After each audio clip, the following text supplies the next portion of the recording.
Quand vous tapez sur Google la phrase « père de l'Internet », vous verrez sans doute le nom de Tim Berners-Lee sortir, ou tout autre nom qu'on nous chante souvent à la télé. Pourtant le vrai père de l'Internet est souvent mis dans l'ombre à cause de la couleur de sa peau. Contrairement à la presse, nous vous disons la vérité et c'est ce qu'on va faire dans cette vidéo. Mais avant de commencer, rassure-toi que tu es déjà abonné à ma chaîne, et que la cloche de notification est activée pour toujours être au courant quand nous publions des nouvelles vidéos. L'Internet, vous ne pouvez pas imaginer le nombre des choses qu'on peut faire avec l'Internet. Il est indispensable dans tout, pour tous et partout. Le plus grand avantage avec l'Internet, c'est que grâce au web le monde est devenu petit. Bon. On peut dire aussi que grâce à l'Internet son créateur est devenu petit. Quand la gloire de la toile ne fait que grimper, celle de son créateur par contre redresse. Son nom, Philippe Emeagwali. Né à Akure, au Nigeria, le 23 août 1954. Il a été élevé à Onitsha dans la partie sud-est du Nigeria.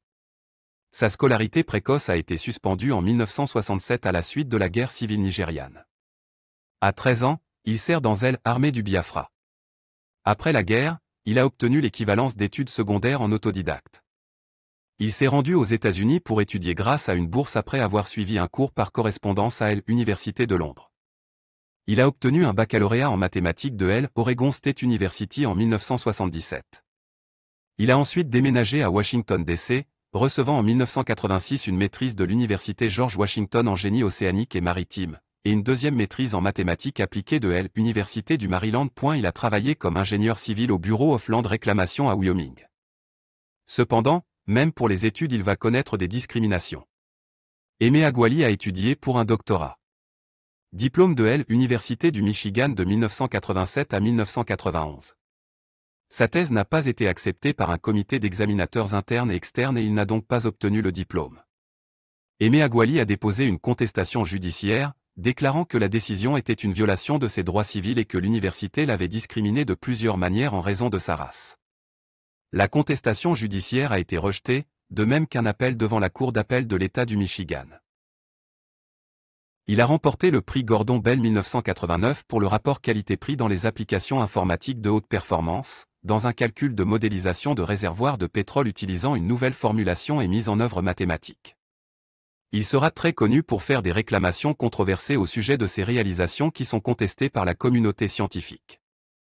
Emeagwali a fait plusieurs affirmations controversées sur ses réalisations qui sont contestées par la communauté scientifique. Son affirmation d'être le père d'Internet, d'avoir inventé la machine à connexion, de posséder 41 inventions brevetées, de remporter le prix Nobel d'informatique, et d'être un médecin, ou professeur. S'exprimant lors d'une visite en Suisse en avril 2009, Emeagwali a déclaré qu'il était le premier à programmer un hypercube, pour résoudre un grand défi défini comme les 20 problèmes en or en informatique. Cette découverte a en partie inspiré la réinvention des superdinateurs en tant qu'Internet. Il a affirmé que grâce à ses efforts, il a pu établir 3 records du monde et améliorer la deuxième loi du mouvement de Newton. Mais tout sera mis en œuvre pour le faire passer pour un fou ou un vaurien.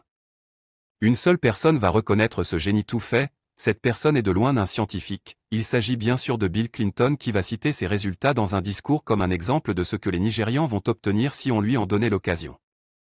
C'est la fin de cette vidéo, si elle vous a plu, alors mettez un petit pouce bleu, partagez et surtout abonnez-vous. Merci.